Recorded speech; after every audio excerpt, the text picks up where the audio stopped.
Community Forum is sponsored by the Easton Grange 196 and a friend of Yardley Wood Rink and the Easton Lions Club.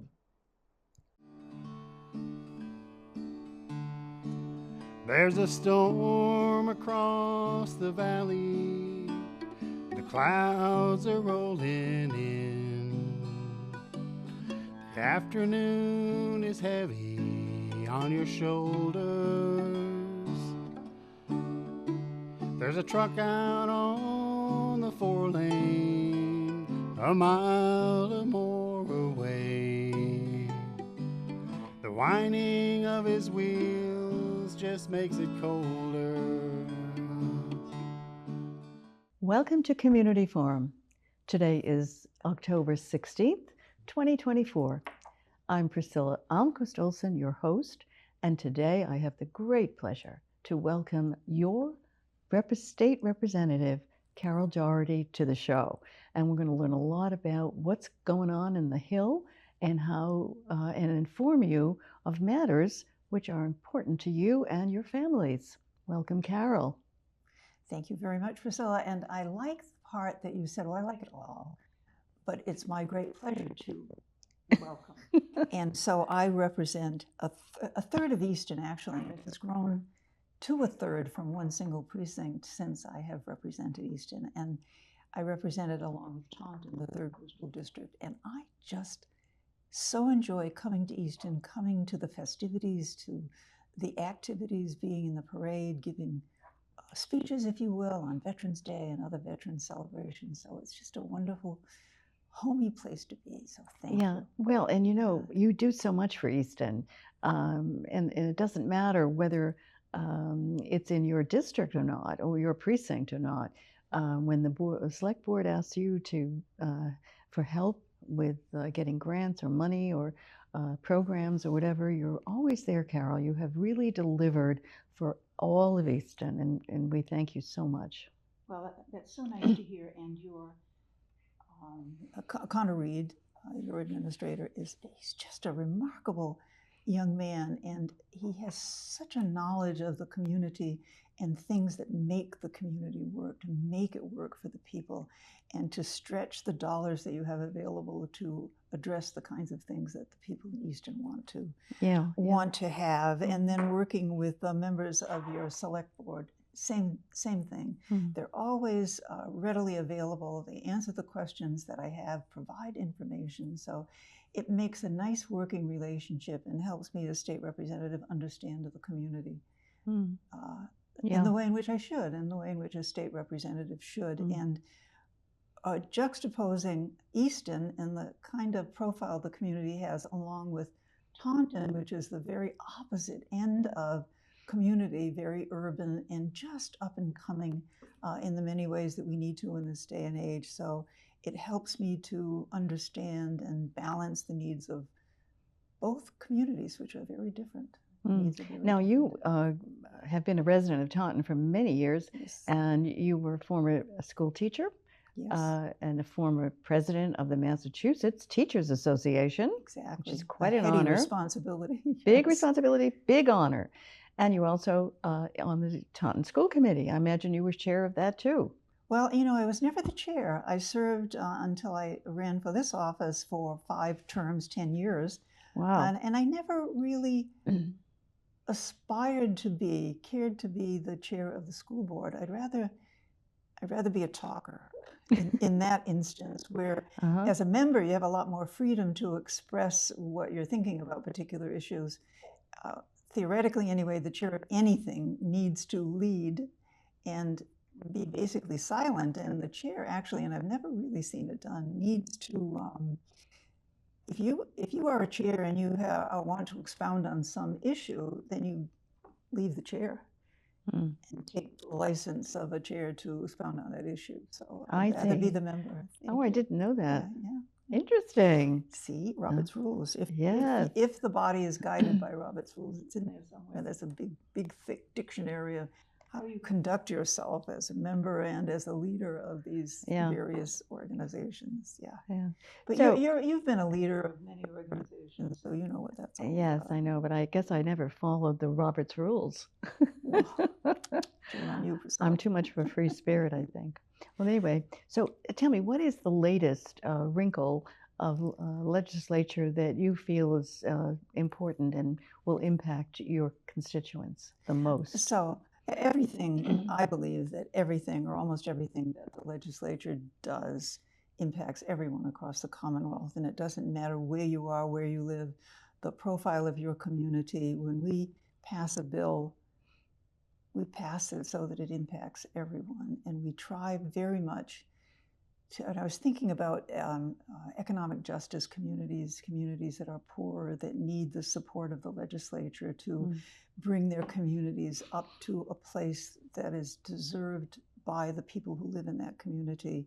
And so I, for one, and I believe my colleagues are the same, this equality, justice, equity in the communities, all being the same for everyone across the Commonwealth. We all deserve that right and that will to live a quality life in the Commonwealth. And we as policymakers have a responsibility to assure that that quality of life is delivered to not only to our own constituents, but when we address legislation that affects the entire state. Sometimes it only affects, we might do home rule petitions just for our community or advocate for our community if we're applying for a grant to get that grant. Easton has just won, if you will, congratulations to Easton, $500,000 to help to complete the work on the Five Corners. That's a pretty big enchilada, but it's a lot of work on the part of the district, on the part of the leadership to write those grants as winning grants. And my responsibility is to write the letter and say, this is a well-deserving project and a well-deserving community. Please consider positively and yeah, and so I'm sure that you get other legislators who support your bills and your constituents also. And we do that. So what is the legislative process at this time of year is very confusing to the person who might read the front page of the paper or listen to the evening news. We adjourn by rule that we have created some time ago at the end of the end of July, first part of day one in August. We have completed, theoretically anyway, deliberating on business that requires our vote. So formal sessions are basically ended, though with the caveat that if something critical and important presents itself to us between now and the end of the session, which is in January, then the speaker is allowed to call us back with our consent to vote on that particular bill. And we are waiting actually for the conference committee, and I'll explain what that is in a moment, to complete their deliberations on our economic development bill, which is a bond bill.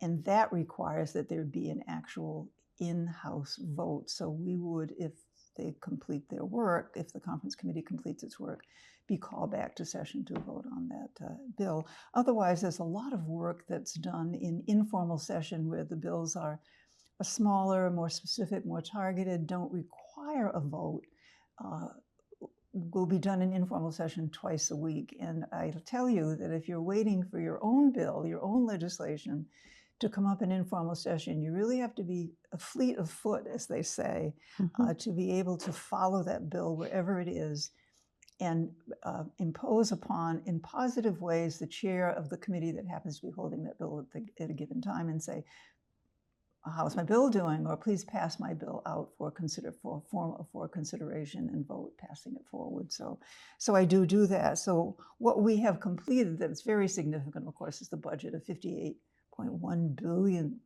You imagine all those zeros, dollar budget that affects all of the aspects of the community, the standard line items that we fund and refund and increase funding if that's appropriate over time. So there's that. I was very pleased to have my name attached to a bill that has to do with PFAS in firefighters' turnout gear. So there were two bills that were passed. One was to create a committee to continue to study what that is and to add to that committee any resources that come in as a result of PFAS mitigation. And so the bill attached to another bill was passed, and I was very pleased that my name was on it, and invited by the governor to be present when the bill was signed by the governor. Mhm. And the interesting thing, and you may know this because you were a politician from New York State, right? New York State. The governor sits down at the table with the bill, and she has all these pens all across the desk, all these pens. And she takes the first pen and writes the first letter, gives the pen to someone, takes the second pen and writes the second. And until the pens or the letters are exhausted, I never knew that. I didn't. Yeah. I wondered where they got all these pens to distribute to the Mm. people who were there. So I took 2 extra pens, and I have given one to the chief in Taunton, Chief Levine, and have a pen, and I haven't been to the fire department since that time to give one to the chief here, so he can do with whatever he wants with the bill, with the pen that signed part of the bill anyway, that has protected, will protect firefighters. Is that bill going to provide funds for individual fire departments to purchase PFAS-free clothing? So if it is the custom, I think, of the fire department to purchase the clothing for their firemen, fire people, then the answer is yes. It really is the manufacturers were they didn't. Of course, it means money. They have to change up their systems and the products that they use to make this clothing and anything else that regarding PFAS in terms of firefighters, which has the and you know, PFAS has been on my radar for many years. You know, PEER, which is Public Employees for Environmental Responsibility, and my good friend Dr. Kyla Bennett is the executive director and for the local Boston chapter.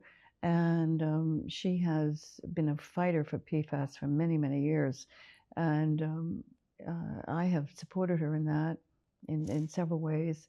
And we are delighted that we have now a treatment plant online that just gets rid of all the PFAS down to what is acceptable levels according to the EPA. And so we're pleased about that, but not pleased about past history.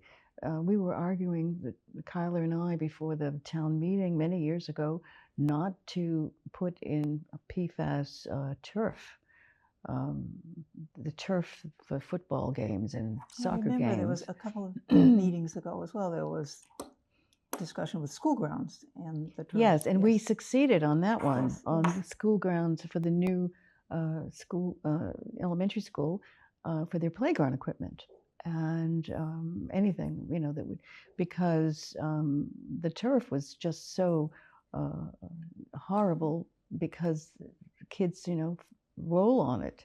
And, you know, so that was a real concern because it goes through, the PFAS goes through the skin and it can be cancer causing. Very dangerous. So, right, but now we are PFAS free. Well, not free, but down to limits which are acceptable and aren't going to harm anybody. So that's a good thing. So we can turn on the water and know that there's no PFAS. But the education around PFAS, most people are not aware that anything that PFAS allows, there are, I forget how many thousands of PFAS types there are, but we only recognize 6 or 7, I think. The government only recognizes 6 or 7. That fry pan, you know, that Teflon fry pan that doesn't stick and everything slides off it. Years ago, we used these products. I know, you know, nobody knew. And covering on your sofa and your carpeting and the paint. That's right, the carpeting, and upholstery. And you spray on that, what is that stuff you spray on to keep the upholstery clean? I think we were sitting on that stuff. Yeah, anyway, that has PFAS. But just a little champion for a movie that's old called Dark Waters.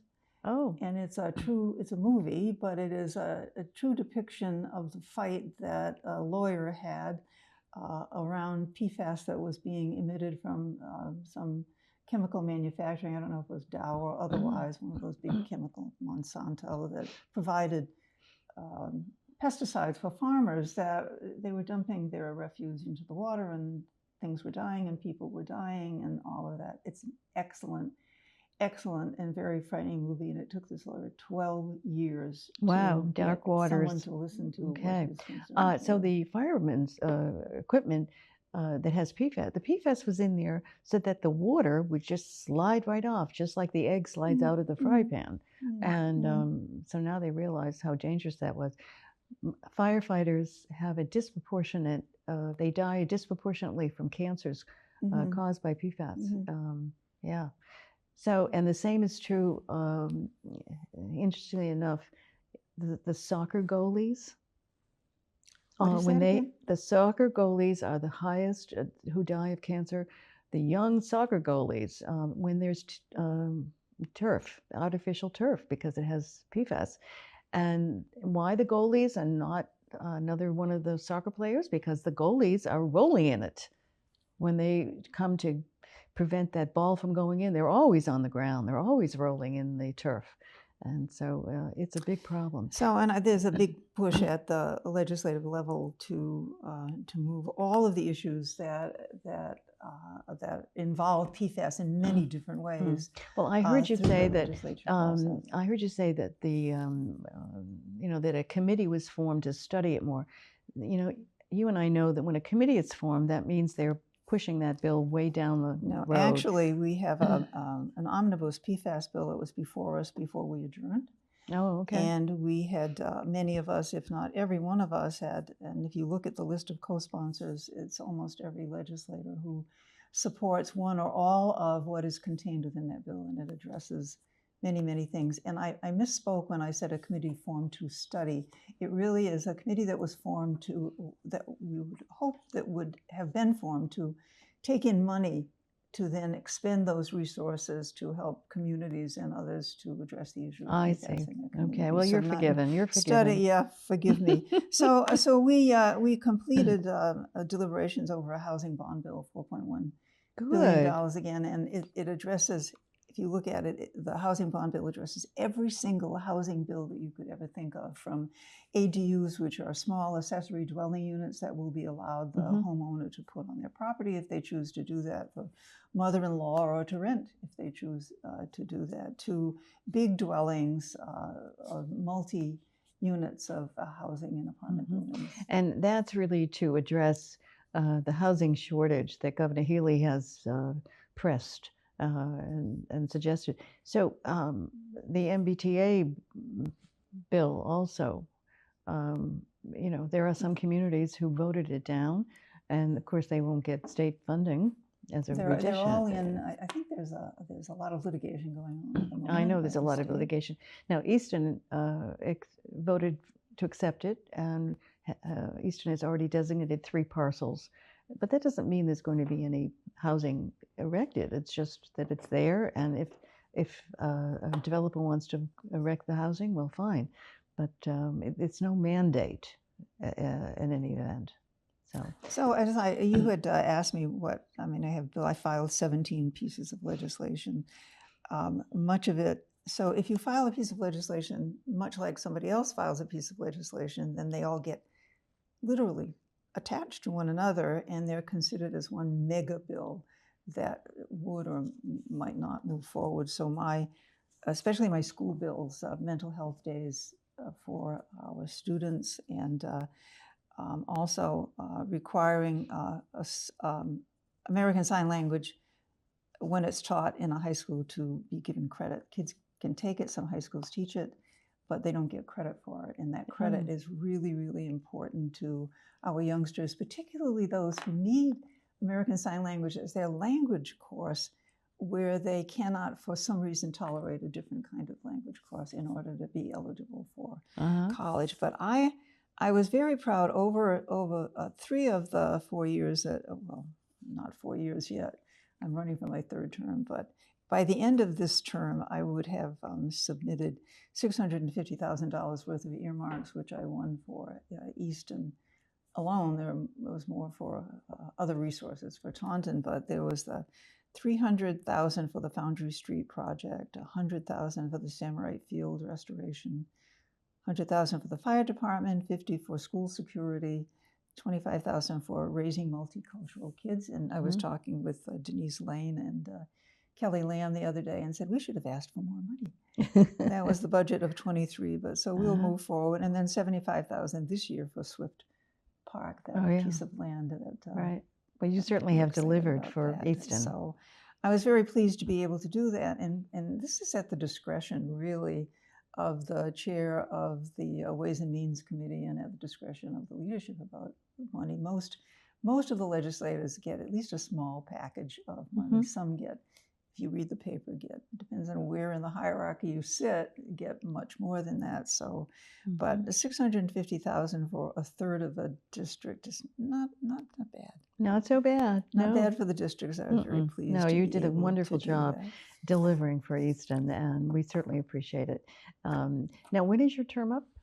The term is up at the end of this term, so we are completely out by the 1st of January. So anyone elected, it will be elected to begin to serve in January. Will get sworn in January. Okay, but you're, so I didn't know you were up for election on November 5th, are you? Yes, I am. You are? Unopposed. I'm on the ballot and unopposed. Oh, unopposed, okay. Yeah, so, but I'm still on the ballot, and then people still have to vote in order to, I have to get at least one vote.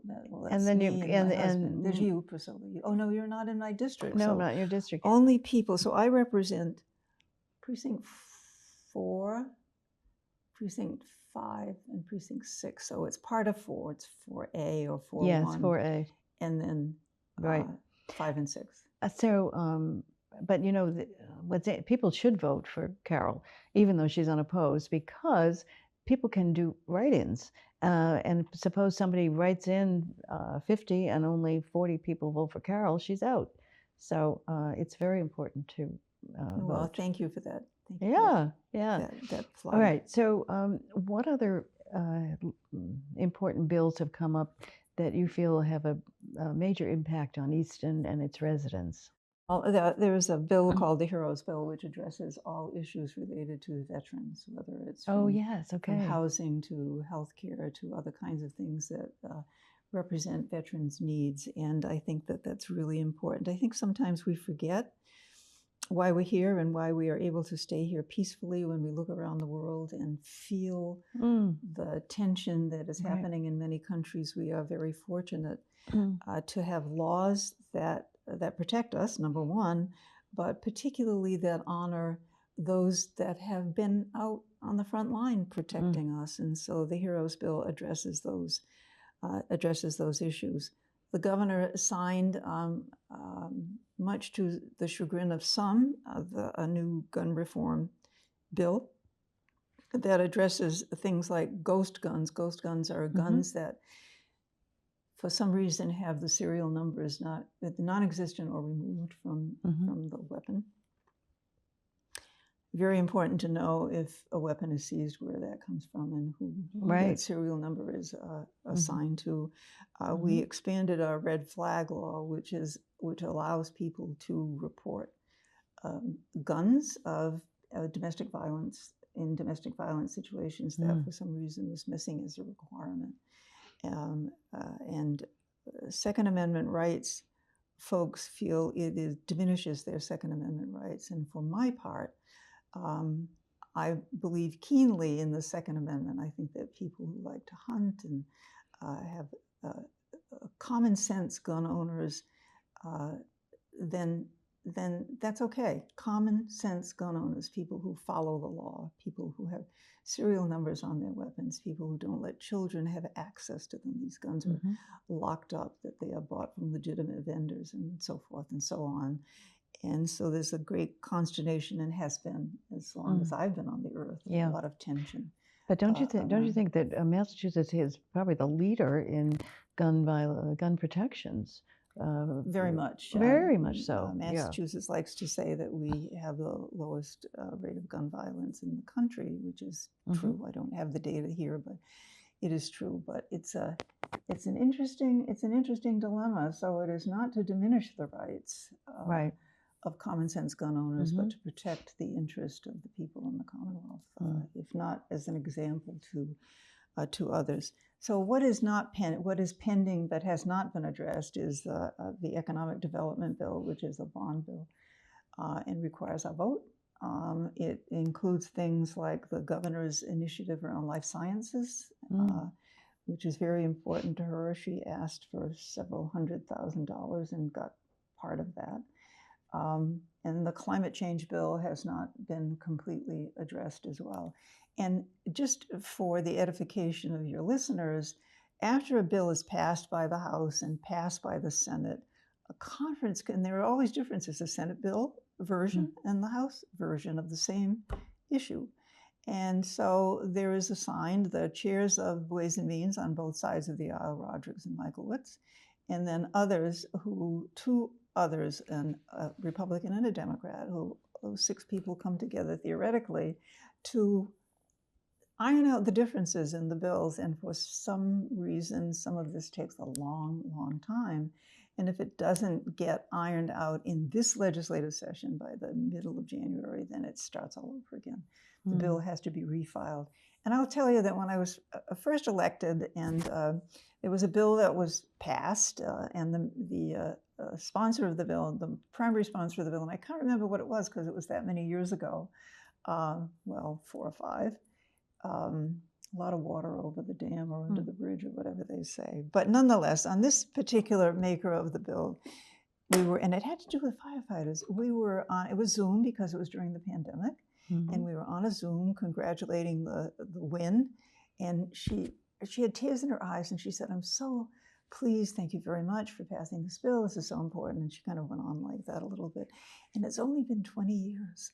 I was like stunned. I said, I must have misheard that. So the bill gets filed, and it gets filed again, and it gets filed again, and when so much time passes, things change, and so it has to be revised and revised and revised. And isn't it true that if in one session the bill doesn't proceed to a vote, that it has to be refiled? That's right. So that now, what's involved in refiling? I imagine it's a lot of. You start again. A lot of writing, a lot of.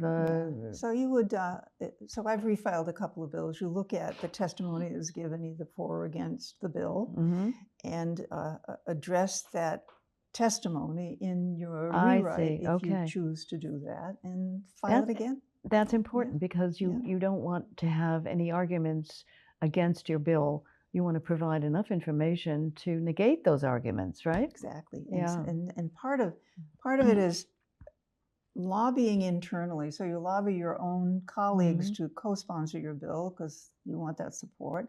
You want them to help you to put pressure on the leadership to move your bill along. They're busy doing the same thing for their own legislation. But gathering advocates from the outside for your particular idea or point of view to help you to write it or rewrite it and to generate support on the outside is really. We have about 2 minutes really important left. And what do you hope to accomplish in your next term? Well, my 2 school bills, the mental health bill, which actually the mental health bill for school children originated here from seniors in the high school during the pandemic. You mean Oliver Ames High School students? Oliver Ames High School students planted the idea, and they were doing a class project.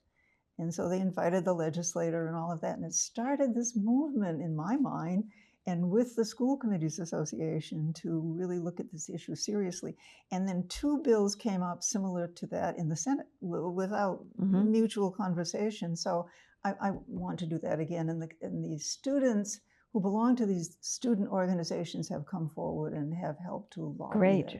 So I'm sure that's going to be at the top of my list. Great. And I'm sure they've made testimony before the joint conference, too. Yes. Okay, we have to terminate that. We have to stop it there. It's been wonderful, as always, Carol Doherty, to have you as my guest. I hope you come back soon, and especially in 2025, which is certainly coming fast, to share all the plans that you have in the House of Representatives on the state level here in Mass.